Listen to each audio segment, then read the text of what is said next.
Quit pretending we're married. You don't control where I go or who I hang out with, she snapped, and the room filled with giggles. I just flashed a smile, keeping my thoughts under wraps. But when she came back from her trip, her key wouldn't turn, and the neighbor had quite the tale to share. My girlfriend, Sarah, and I have different lenses on life. To me, sharing a home, groceries, and streaming subscriptions means we're a team. To Sarah, she's a dazzling comet, and I'm just a speck of dust trailing in her wake. We've been together for 2 years, and for the last 7 months, she's been living in my condo. My name's on the deed, the utility bills, and the cheesy welcome mat that says, "The Parkers," which she ordered without asking me. A move that now feels like a stretch. I'm a chill guy, working from home as a data analyst, content with a low-key life and a handful of close friends.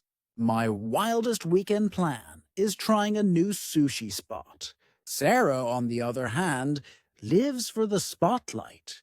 Her life a performance for her 3 best friends, whom I quietly dubbed the Furies, Claire, Jenna, and the one I'll call Merlot.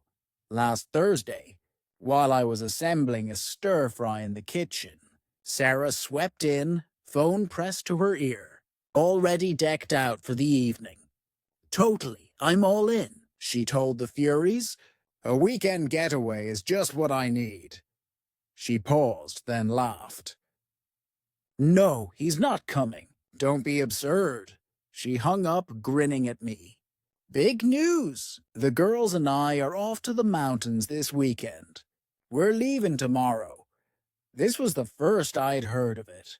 "Sounds awesome," I said, tossing veggies in the pan. "Which mountain are you headed to?" A simple question, or so I thought. Sarah froze, as if I'd asked her to recite poetry in Aramaic. She let out a sharp chuckle, turning to Claire, who just strolled in. "Get a load of this guy. He wants to know where I'm going." Claire gave me a look like I was a thrift store couch she'd pass on. Sarah spun back, hands on hips. "Quit pretending we're married. You don't control where I go or who I hang out with." The Furies, now gathered in my kitchen, burst into laughter, as if this was peak humor. I stood there, wooden spoon in hand, soy sauce dripping onto the counter. I didn't lash out or argue. A strange calm washed over me. The part of my brain still fighting for this relationship packed a tiny bag, put on a tiny coat, and slipped out the door. I met Sarah's smug grin with a broad, empty one. "You're so right," I said, voice dripping with fake cheer. "My mistake." They laughed again, thinking I'd folded. Sarah gave me a condescending pat on the arm, and the Furies flounced out for their pro-trip cocktails. In the quiet kitchen, with the stir-fry sizzling, I muttered, "All right then." A sly plan was taking shape. This weekend was about to get fun. For me. As Sarah's car, probably loaded with sparkly tops and a cooler of rosé, peeled out on Friday morning, I sprang into action. My first move wasn't packing. It was a visit to Mr. Hensley, the 82-year-old retiree next door, who knows every move on our block and keeps his lawn pristine. I brought him a slice of his favorite pecan pie and sat on his porch. "Mr. Hensley," I said, after we'd covered the weather and the neighborhood's rogue cats, "I need your help with a bit of drama." His grin widened. He's a sucker for a good scheme. I recounted Sarah's words. "Quit pretending we're married." His eyebrows shot up. "That cheeky girl," he grumbled. "I'm in, David. What's my part?" I gave him a straightforward script. When Sarah returned and found herself locked out, he'd act puzzled and drop a few choice facts. He took to it like a seasoned actor prepping for a lead role. Back home, I kicked off Operation Free Domain. My condo had morphed into Sarah's vision: beige throws, random ceramic knickknacks, and art that looked like a paint roller's fever dream. It was time to take it back. I grabbed boxes and a marker. One box was labeled Daily Wear. Another, Outfits for Parties I'm Not Invited to. And my favorite, sequined tops that glitter like a nightclub. Her 39 pairs of near-identical flats went into Foot Doctor's dream. Her endless array of serums and lotions became glow goo. By Saturday afternoon, her stuff was packed. I hired movers from an app, and we hauled it to a Tenny 6 storage unit, paid for 1 month. Pretty generous, I thought. With the condo cleared, I unleashed my inner designer. I ditched the beige rug for one with a hockey rink pattern. Her stiff cream sofa was sold, replaced by a sleek black leather sectional with massage functions. The boring side table became a glowing jukebox I snagged online. It didn't play, but it looked cool. In the bedroom, I swapped her macrame wall decor for a poster of an eagle soaring over a canyon. It felt bold, free. The masterstroke came Saturday night. I swung by the animal shelter just to look. An hour later, I was home with Max, a 110-pound Great Pyrenees puppy with a fluffy coat and a goofy grin. He claimed the sectional, shedding happily, and snored like a foghorn.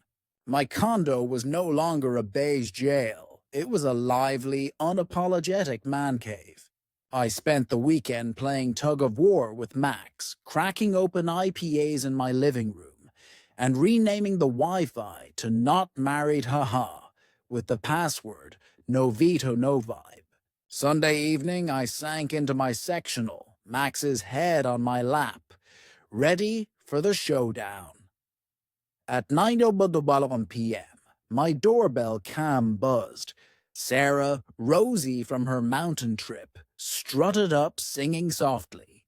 She tried her key. It didn't work, thanks to the new deadbolt I'd installed. She jiggled it, scowled, and tried again. Then the pounding started. David opened the door. "What's your problem?" "My key's busted." Max raised his head, let out a deep woof, and flopped back down. My phone lit up with Sarah's calls. I sipped my IPA, hit decline, and watched the cycle repeat 7 times. After 12 minutes of banging, Sarah paced the porch, livid. Right on schedule, Mr. Hensley's porch light blinked on. "Sarah, is that you?" he called, holding a rake, his tone all neighborly concern. "Mr. Hensley, thank goodness," Sarah said, hurrying over. "I can't get in. Is David home?" "The lights are on." "Oh, David's home," Mr. Hensley said, nodding sagely. "He's had a great weekend, redoing the place. Said you two aren't married, so he's got no say in your plans. Decided to celebrate his freedom. It's a real guy's place now. Very rugged." Sarah's mouth fell open. "And the best part," Mr. Hensley added, barely containing a smirk, "he got a dog. Max, a big, loyal fella. Said he wanted a buddy who doesn't talk back. Isn't that nice?" Sarah's face was pure disbelief. She peered through my window, spotting the hockey rink rug, jukebox, and Max sprawled on the sectional. She let out a choked yelp, then fired off a barrage of angry texts. I sent one reply. "You said quit pretending we're married. You said I get no say. I agree. This is my home. and you don't get a say here. Your stuff's at 789 Storage Road, Unit 23, Code 4321, 1 month paid. Best wishes." Then I blocked her. The doorbell cam showed her reading the text, glancing at the window and then back at her phone. She shrieked, chucking her phone onto the lawn. An epic meltdown. She ranted for 20 minutes until Jenna pulled up to rescue her. Sarah's social media lit up with vague posts about backstabbers and toxic masculinity. It was predictable and bland. I waited 3 days, then posted on my private page for mutual friends. The album began with a before shot. My beige, lifeless condo. Then after, the massage sectional, hockey rink rug, glowing jukebox, and Max, looking majestic. The final photo was me and Max, beaming. Caption: "Embracing my new status after learning I'm not married and have no say. Free domain. Dog days. No veto, no vibe." The post was a smash. Friends loved the sass and Max's charm. The true story spread, shifting the narrative from mean boyfriend to woman dismisses relationship, shocked when he agrees. The Furies went silent, their sob story collapsing. Sarah stayed with Jenna, but got booted after 10 days for not chipping in. She moved back to her parents' place an hour away. She tried a legal threat, demanding her stolen stuff and compensation. My lawyer sent the deed, bills, and a query about her repaying 7 months of free rent and utilities. Her lawyer ghosted. A month later, at the dog park, Merlot approached as Max chased a squeaky toy. "David, I'm sorry about that night," she said, looking uneasy. "We crossed a line." I shrugged. Sarah said what she said. I took her word for it. Merlot sighed. "She's intense. Called me last week, complaining her parents want her to get a job.